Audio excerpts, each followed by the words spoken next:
आज बात करते हैं पियाजे के सिद्धांत के बारे में, जो कि काफ़ी इंपॉर्टेंट है और सीटेट की परीक्षा में और शिक्षक भर्ती परीक्षाओं में पेडागोजी से रिपीटेड टाइम और मल्टीपल टाइम प्रश्न इससे पूछी जाती है। तो आइए वीडियो शुरुआत करते हैं।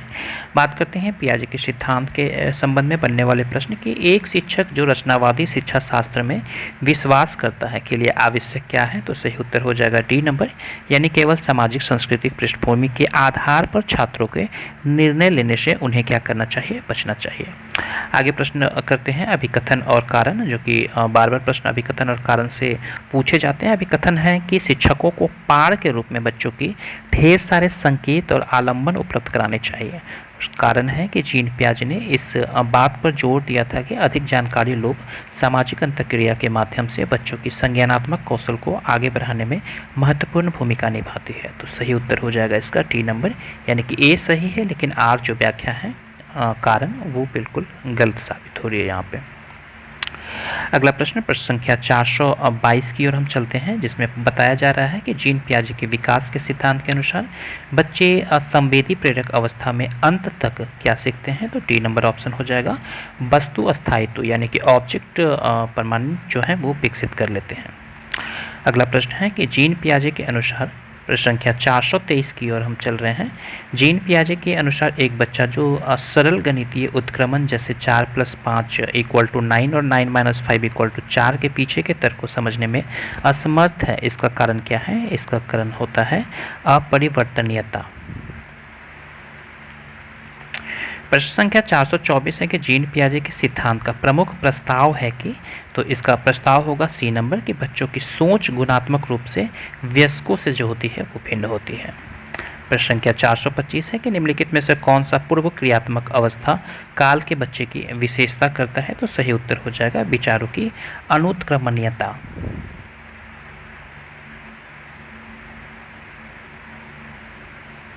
प्रश्न संख्या 426 जो कि थोड़ी सी लंबी प्रश्न है कि जीन पियाजे के अनुसार बच्चे, तो इसका सही उत्तर हो जाएगा ऑप्शन नंबर डी। जीन पियाजे के अनुसार बच्चे ज्ञान को सक्रिय रूप से संरक्षित करते हैं जैसे जैसे वे दुनिया में व्यवहार कौशल का प्रयोग करते हैं तथा अन्वेषण करते हैं। प्रश्न संख्या 427 के निम्नलिखित में से कौन सा कथन जीन पियाजे के सिद्धांत के अनुसार कहा नहीं जा सकता। तो इसका सही उत्तर हो जाएगा सी, निरंतर अभ्यास के अधिगम होता है, ये नहीं कहा जा सकता है। पियाजे महोदय ने संज्ञानात्मक विकास का सिद्धांत दिया था और सिद्धांत के अनुसार यह कहा जा सकता है कि विकास जो होते हैं वो कई चरणों में होती है। बच्चों की विकास क्रमिक होता है। बच्चे अपने दुनिया के बारे में ज्ञान का निर्माण और उपयोग करते हैं। बच्चे अपने पर्यावरण के प्रति क्रिया करते हैं और बच्चे का विकास प्रत्येक अवस्था से होकर गुजरता है। बच्चे के विकास को भाषा प्रभावित जो है वो नहीं करती है। अगला प्रश्न है प्रश्न संख्या 428 कि सीखने में कौन से पूर्व संक्रियात्मक विचार की एक सीमा नहीं है। तो सही उत्तर हो जाएगा बी नंबर, प्रतीकात्मक विचार का विकास करना। अगला प्रश्न है प्रश्न संख्या 429 कि जीन पियाजे के सिद्धांत के अनुसार प्राक संक्रियात्मक अवस्था की अवधि क्या है। तो सही उत्तर हो जाएगा सी नंबर, 2 से 7 साल तक। आइए इस संबंध में विशेष देखते हैं ताकि आप चीज़ों को रिकॉल कर पाएँ। पियाजे के अनुसार बालक की संज्ञानात्मक विकास 4 अवस्थाओं से होकर गुजरती है, जिसमें संवेगात्मक अवस्था जन्म से 2 वर्ष तक रहती है, प्राक संक्रियात्मक अवस्था 2 वर्ष से 7 वर्ष तक रहती है, मूर्त संक्रियात्मक अवस्था 7 वर्ष से 11 वर्ष तक होती है, वहीं औपचारिक संक्रियात्मक अवस्था 11 वर्ष से 15 वर्ष तक होती है। इस प्रकार प्राक संक्रियात्मक अवस्था 2 वर्ष से 7 वर्ष तक होता है, ये सही उत्तर हो जाएगी। संख्या 430 है कि जीन पियाजे के अनुसार संज्ञानात्मक विकास की तृतीय अवस्था इनमें से कौन सी है। तो सही उत्तर हो जाएगा ऑप्शन नंबर सी, मूर्त संक्रियात्मक अवस्था। मूर्त संख्यात्मक अवस्था जो होती है ये तृतीय अवस्था और यह अवस्था 7 से 11 वर्ष तक होती है और इस अवस्था में बालक मूर्त वस्तुओं के संबंध में चिंतन प्रारंभ कर देता है जब वह वस्तुओं में अंतर व तुलना कर सकता है। संख्या 431 देखते हैं, हम पढ़ते हैं, आप चीज़ों को समझेंगे कि जीन पियाजे के अनुसार प्रारूप यानी स्कीमा निर्माण वर्तमान योजनाओं के अनुरूप बनाने हेतु नवीन जानकारी में संशोधन और नवीन जानकारी के आधार पर पुरानी योजनाओं में संशोधन के परिणाम के रूप में घटित होता है। इन 2 प्रक्रियाओं को जाना जाता है। तो सही उत्तर हो जाएगा सी नंबर, समायोजन और समायोजन के रूप में। संख्या 432 है कि प्रचलित योजनाओं में नई जानकारी जोड़ने से किस नाम से जाना जाता है। तो सही उत्तर हो जाएगा सी, आत्मसातकरण के तहत। प्रश्न संख्या 433 से थोड़ी बड़ी है लेकिन काफ़ी अच्छी प्रश्न है कि एक शिक्षक का अपने शिक्षार्थियों की इस रूप में मदद करना चाहते हैं कि वे एक स्थिति अनेक दृष्टिकोण से सराहना कर सके। वह विभिन्न समूहों में एक स्थिति पर वाद विवाद करने के अनेक अवसर उपलब्ध कराती है। वाइगोस्की के परिप्रेक्ष्य के अनुसार उसके शिक्षार्थी विभिन्न दृष्टिकोण से क्या करेंगे और अपने तरीके से उस स्थिति के अनेक परिप्रेक्ष्य विकसित करेंगे। तो सही उत्तर हो जाएगा आत्मसातकरण करेंगे। प्रश्न संख्या 434 है कि सीता ने हाथ में दाल और चावल खाना सीख लिया है। जब उसे दाल और चावल दिए जाते हैं तो वो दाल चावल मिलाकर खाने लगती है। उसने चीज़ों को करने के लिए अपने स्कीमा में दाल और चावल खाने का क्या कर लिया है, तो ये अनुकूलित कर लिया है। प्रश्न संख्या 435 है कि निम्नलिखित में कौन सा एक सही मिलान वाला जोड़ा है, तो सही उत्तर हो जाएगा इसमें ए नंबर, यानी मूर्त सकारात्मक अवस्था साधारण एवं वर्गीकरण करने के योग्य हो जाते हैं बच्चे। प्रश्न संख्या 436 है कि खाली स्थान के विचार से बच्चे सक्रिय ज्ञान निर्माता एवं नन्हे वैज्ञानिक हैं जो संसार के बारे में अपने सिद्धांतों की रचना करते हैं। तो सही उत्तर हो जाएगा जीन पियाजे के अकॉर्डिंग। जीन पियाजे ने वे प्रथम वैज्ञानिक थे जिसने व्यक्ति को जन्म से क्रियाशील तथा सूचना प्रक्रमणित यानी प्रचारित करने वाला प्राणी active and informal in processing being स्वीकार किया है। जीन पियाजे के अनुसार बच्चे सक्रिय ज्ञान के निर्माता तथा नन्हे वैज्ञानिक हैं जो संसार के बारे में अपने सिद्धांतों की रचना करते हैं।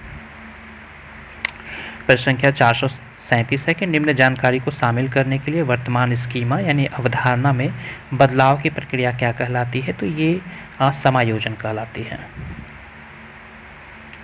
प्रश्न संख्या 438 है कि जीन पियाजे के अनुसार 2 से 7 वर्ष तक की अवस्था के बच्चे संज्ञानात्मक विकास की किस अवस्था में होती है, तो सही उत्तर हो जाएगा इसका ए नंबर, पूर्व संक्रियात्मक अवस्था।